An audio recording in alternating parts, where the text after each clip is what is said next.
Hello YouTube viewers, welcome to my show Future Friday. In today's episode, we're gonna discuss Mars, a 2020 overview.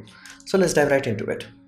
Well, first you have to understand the philosophical aspect of Mars. Why? Because it can be seen through naked eye. What does that mean? Why does it matter? It simply matters because we identified it long ago. I mean, as long like before Christ, kind of long ago. It had important role in all our life. Basically, from Hindu mythology to Roman philosophy to every Tom, Dick, and Harry civilization, from Mayans to Incans, every Tom, Dick, and Harry had importance for Mars, one way or the another, masculine or female, or god of war, whatever have you. It is important to whole of humanity in all of time. So it is very, very important. So it's something that collectively it matters to us. It flat out matters to us, whether you like it or not. It matters to us, and because of this, the fact that you can just go out and see. And if you are not familiar how to spot Mars, I would urge you to download apps. There are many apps that will help you to find it, and you generally can see it around evening. So it's quite awesome sight to see. However, do not expect you will just find a bright star. If you have a good telescope, you may be able to see a red dot. So you can get some idea. So now what does that matter? Well, it simply matters because as early as, like, once we actually started to build proper large telescopes, it sparked the imagination of people, and I'm talking imagination before 1950s. So in terms of imagination, in terms of how far we can think, Mars is like or the forefront of that. It's like very important to our imagination also. That is why the fact that we can see it our naked eye makes it almost achievable. It's like we can just grab it now. So what is this thing, this Mars? Well, it's a fourth planet. Earth have basically our solar system have 8 planets, not Pluto. So we have Mercury, Venus, Earth, Mars, Jupiter, Saturn, Uranus, Neptune.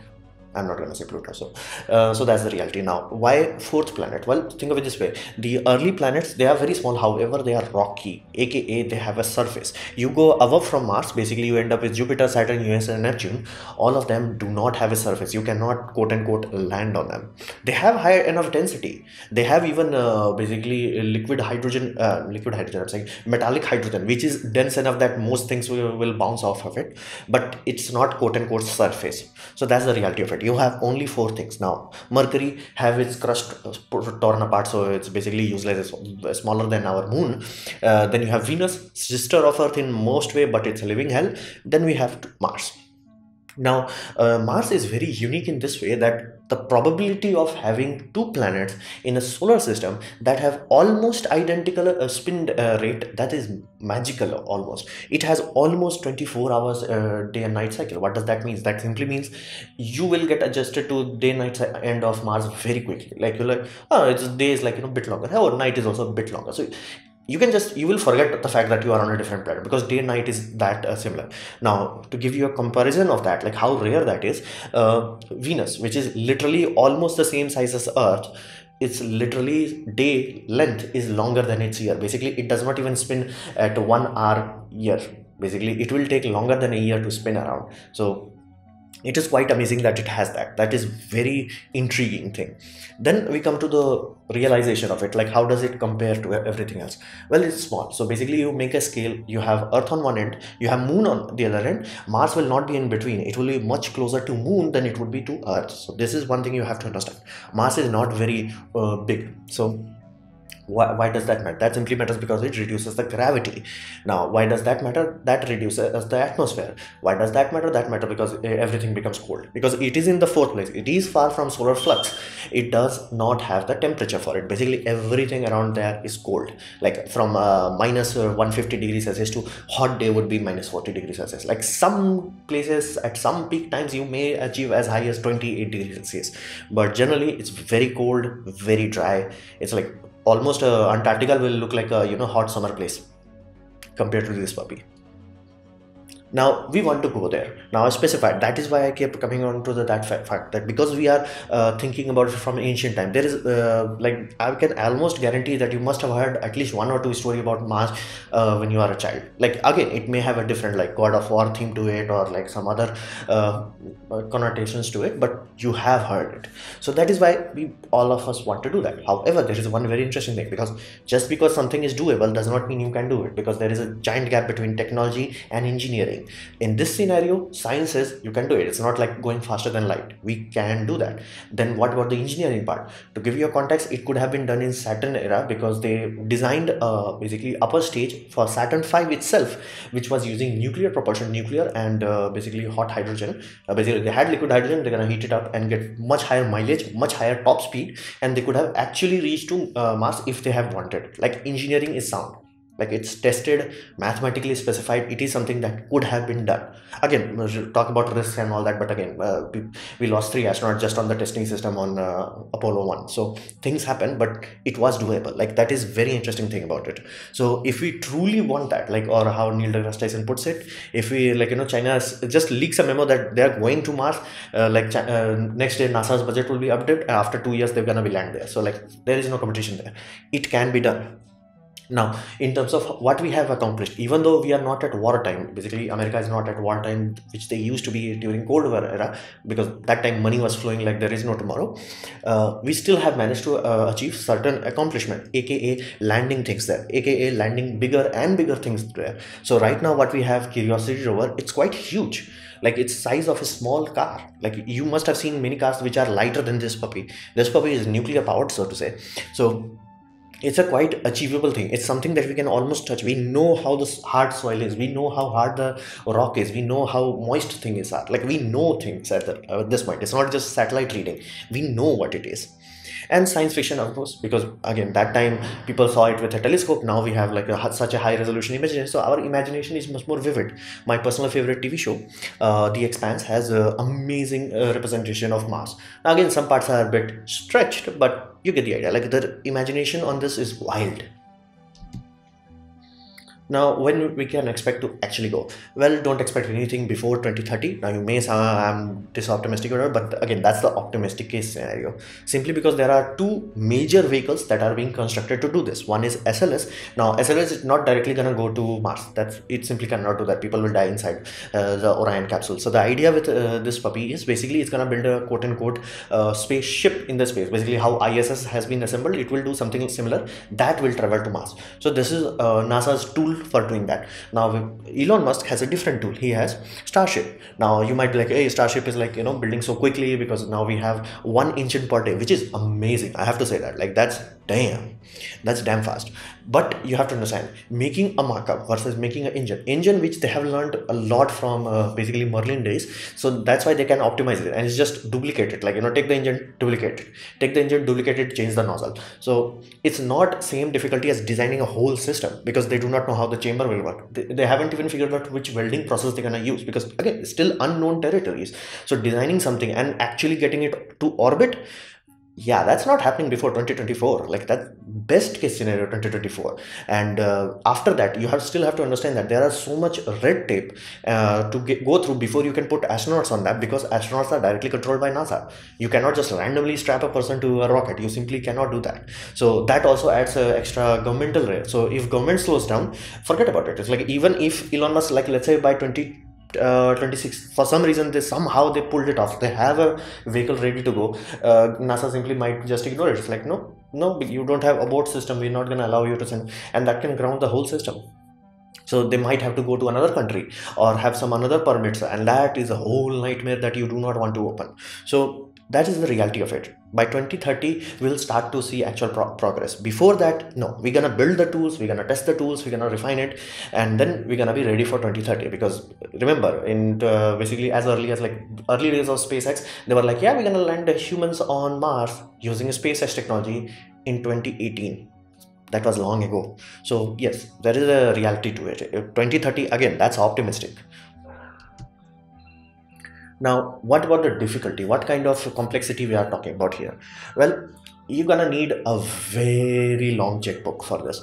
Like, the amount of money that this puppy is gonna consume, it's so damn high that it will make Apollo project look like a child's toy. Because Apollo project, the sole reason NASA could even pull Apollo project into reality is simply because they were swimming in money at that time. To give you a context of that, they were consuming as high as 5% of national budget of USA.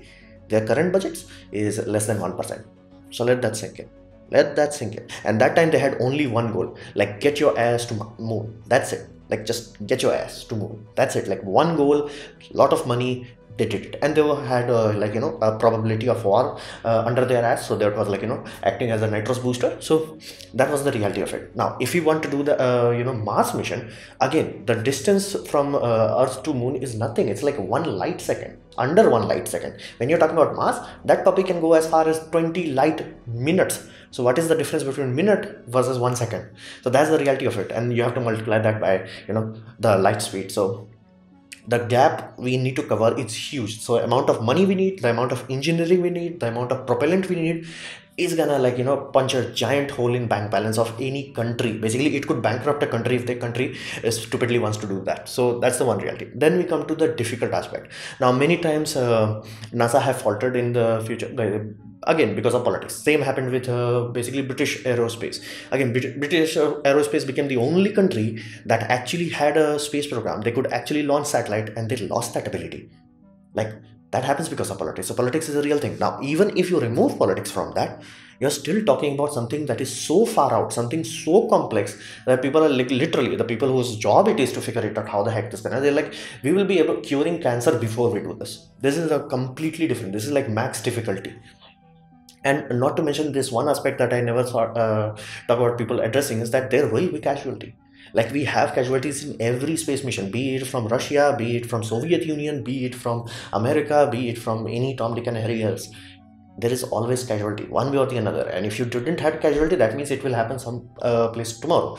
It will happen, like it's inevitable. Something will go wrong. It happens. It's a reality. Like, we did not just have aeroplanes that you can just climb on and just take off, embark and disembark without even thinking about it. We had like people who used to consider themselves daredevil if they ride a plane, and it was that deadly. But again, it takes time. It takes time from that kind of casualties to actually teach us what not to do, how to do it better, or learn from their mistakes. So that's a reality. That's a harsh reality. And this time we're watching all that in 4K 60 frames per second. So that's the harsh reality that we have to understand. It's not gonna be like sunshine, oh, we're gonna need some elbow grease, or no, you're gonna need blood on that. So the difficulty on this puppy is on a different level, and the amount of red tape you need to cut, you might need bigger Donald Trump. So what about terraforming it? Let's say this is step one. We actually go there. Can we do that? Yes. Can physics allow that? Yes. Can engineering allow that? Yes, absolutely true. Can we build some low-level stuff? Yeah, absolutely doable. What about terraforming? What about this imagination of Elon Musk, where you have like a planet and you hit it up and you got ta-da? Yeah, not possible. Flat out, I even made a video about this, but flat out, under known science, there is no Tom, Dick and Harry way where you can terraform Mars into Earth. It simply cannot be done. Like, this is one thing that every Tom, Dick and Harry will say, oh, what about we put a magnetic shield? First, magneto shield is a good addition to an atmosphere, not a guarantee for an atmosphere. You need proof of that. Look up what the hell is the magnetic strength of Venus. Answer, 0. Now what about the atmosphere thickness? It is the one of the thickest atmosphere known to man in a rocky body, and it's hot and it's closer to sun. Somehow still it's managed to retain its basically atmosphere, and it has more nitrogen than Earth. Let that sink in. So people are like, oh, it's just carbon dioxide. No, it has more nitrogen than Earth. So let that sink in. Like, you need gravity to anchor that.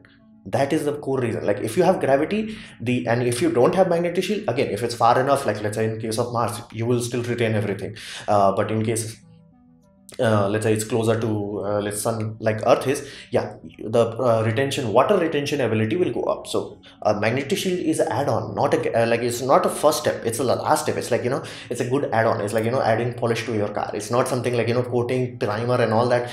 None of them are there. Why? Simply because it does not have gravity.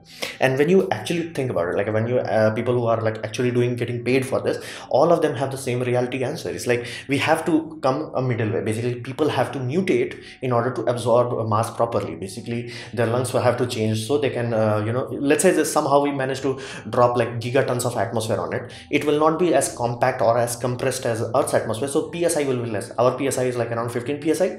Expect 8 psi there. So again, there are some humans mutated to handle that kind of pressure in high altitude regions, but again, even changing that factor, they are completely different humans. Like, they are very close to being a separate species. Again, we can still mate and they are quote unquote same species, but you get the idea. Like, they are changed. Now when you're talking about doing the same thing on a whole civilization on a different planet where they have lower gravity, that's a completely different thing. That will physically change you. That will physically change your heart, your bone, your muscles. Every single fluid system on your body will change. That does not happen to high altitude people. They only have to change their lungs. So you will end up creating Martians. And I'm not talking like, this kind of Martian, but it's a funny image. But Martians, as basically, they will not be able to come home. They will be like there, especially anyone who's born there. Now, that may break humanity. That may be like, hey, we tried this. It simply does not work. Like, kids, they are simply not growing up because they have so many complications that it's just like, it's simply not working.